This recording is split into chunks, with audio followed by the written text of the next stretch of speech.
Так, мысалы бір ноутбук или телефон алып жатсыз да, бушный болсын, OLX-тан болсын, мысалы сатып алып жатсыз, соған техниканы тексеру керекпіз. Ол үшін бірінші Google'ға кіреміз да, Google деп жазамыз, сол жерге тест клавиатура дейік мысалы да.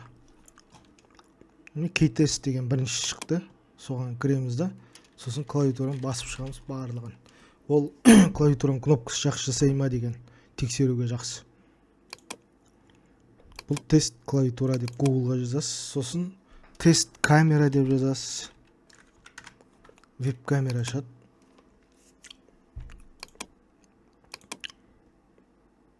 И осы жерде разрешить дегенді басасыз, камера қосып кетеді. Камераны тексерсеңіз болады өзіңіз. Наушникте бар, тест микрофон деген бар. Мен жерде сразу. Или Google'ға жазсаңыз болады, тест микрофон. Бұл жаңағы ноутбуктың веб-камерасын тексеруге жақсы. Ноутбуктың тоже микрофоны бар ғой, встроенный, соны да тексеруге жақсы. Сосын наушниктің несін, микрофонын тексеруге болады. Мен жерде тест микрофон дейсіз. Сосын содан кейін тест, мысалы бүйтіп жазсаңыз да болады.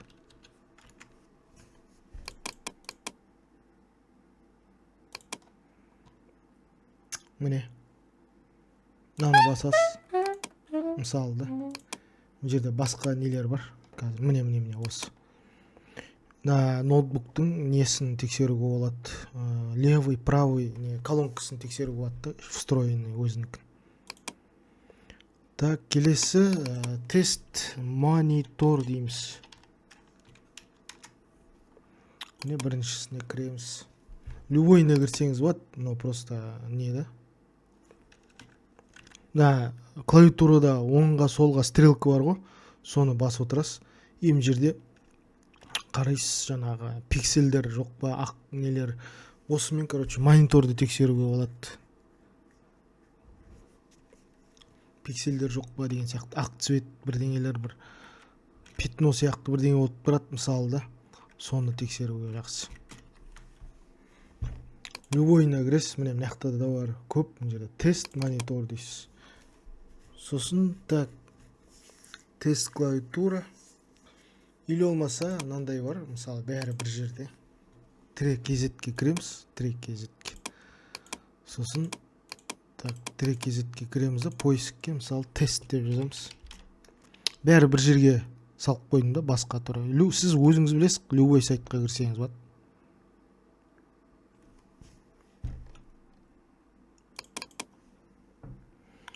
Тест клавиатура, тест веб-камера, тест микрофон, тест звука деген ол колонканы, тест монитор и тест принтер бар. Мынау черно-белый, мынау цветной. Бұл тексеруге жақсы да, жаңа принтерларды тексеруге жақсы. Цветной қылып шығарады. Или черно-белый қылып шығарады, мысалы да. Тест монитор, міне любойын басасыз. Осылай көруге болады. Сосын тест звука. Чек. Левое ухо, правое. Правый Левое, правое ухо, левое, правое ухо. Сосын так, микрофон. Веб-камера. И тест клавиатура мына жерде. Өйсіп жазасыз. Бәрі бір жерге қойып қойдым да. Или мына жаққа жазсаңыз болады. Осы жерге тест микрофон, тест монитор, тест клавиатура, тест веб-камера, мысалы да, тест принтер деп сөйтіп жаза бересіз. Бұл бір товарды сатып алған кезде соған керек та, алдын ала тексеріп аласыз. Сосын визуально қарап шығасыз. Мысалы бір ноутбук сатып алдыңызда, бушный, визуально сыртында қарап шығасыз. Клавиатураның визуально қарап шығасыз. Сынып атқан жоқ па, царапина жоқ па деген сияқты да. Так, содан кейін жесткий диск тексереміз. Состояниесін ішіне кіріп, неше жесткий диск бар, мысалы екеуі ма, соның бәрін қарап шығасыз. Біреу болса біреу мына жерде хорошо деп тұру керек. Егер сары жанып тұрса, тревога деп тұрса, ол уже не то деген да, уже жесткий диск кетіп жатыр деген уже. Ол тексеру керек обязательно осы SSD или жесткий диск. Осы жерде тех состояние қарайсыз. Хорошо деп тұру керек қой. Тревога қызыл жанып тұрса вообще кетті деген. Сары жанып тұрса кетейін деп жатыр уже. Ол да болмайды деген да уже. Сол үшін осыны қарайсыз. Бұл Crystal Disk Info деген программамен қарайсыз. Жесткий дисктің денсаулығын қарайсыз. Содан кейін температураны қарайсыз ноутбуктың.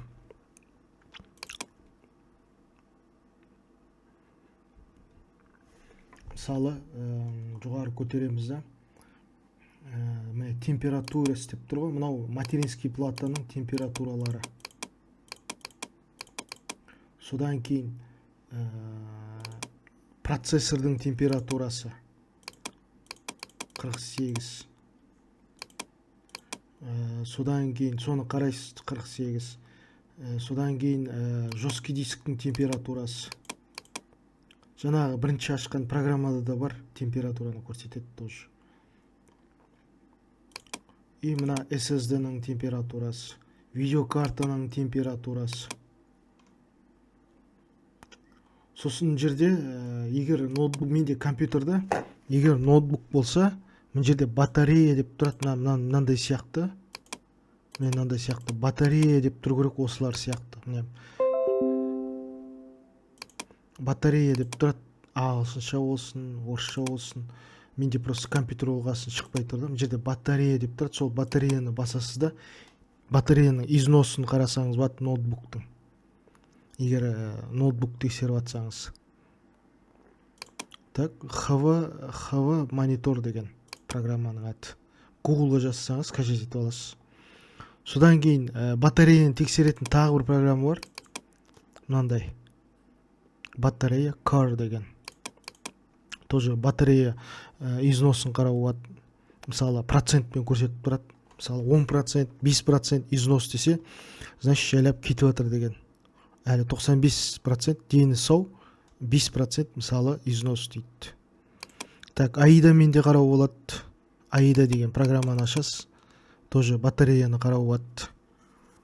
Температураны да қарау болады. Мысалы, компьютер, датчик дегенді басасыз. Бұл жерде температураларды қарасаңыз болады. Сосын напряженияларды қарау болады. Бұл жерде міне батарея деп тұр. Батареяны қарау үшін износ. Бұл жерде электропитание деп тұрады. И осы жерде, мысалы мен компьютер болғасын шықпайды, ноутбук болса шығады осы жерде. Жаңа износ процентпен көрсетіп тұрады. Батарея износ деген сөз болса болды. Сол процентпен көрсетіп тұрады. Кетіп жатыр деген, мысалы 5% кетіп жатыр, 10% кетіп жатыр деген сияқты. Өстіп программалармен тексересіз, осындай аты. Google'ға жазасыз, скачать дейсіз, скачать етіледі. И содан кейін AIDA деген программа кіреміз да, AIDA 64. Соған кіреміз да, мына оттың суреті тұр жоғарыда, или разгон деген сөз мына маяқта, или мына компьютерді басамыз, разгон деп тұрады, или жоғарыда оттың суреті тұрады. Тест стабильности системы дегенді басамыз. Сосын бәріне галочка қойып шығамыз, мынақа, бәріне. Сосын старт дегенді басып жібереміз. Примерно 5 минут тұрсын, осылай. Бұл не істейді? Стресс деген жаңа нагрузка түсіреді компьютерге. Какой-то нагрузка түсіреді. Сол егер нагрузкаде шыдай алмай компьютер өшіп қалса, значит не то деген да уже. Видеокарта или тағы бірдеңе деген сияқты. Мына жерде мына екеуі процессорге нагрузка түсіреді. Мынау кешке нагрузка, кешті толтырып нагрузка түсіреді. Мынау оперативный памятке нагрузка түсіреді. Мынау диск SSD или HDD-ге нагрузка түсіреді. Мынау видеокартаға нагрузка түсіреді. GPU деген. И стартты басып жібересіз. Содан кейін нагрузка түсіреді. 5 минут, 10 минут кішкене. 5-10 минут примерно нагрузка түсіресіз старттан кейін. Мына компьютер кішкене зависать етеді. Я қатады кішкене. Бірақ сол нагрузка түсіріп жатыр деген да. Соны қарайсыз, 5-10 минуттың ішінде өшіп қалмай ма ноутбук деген сияқты.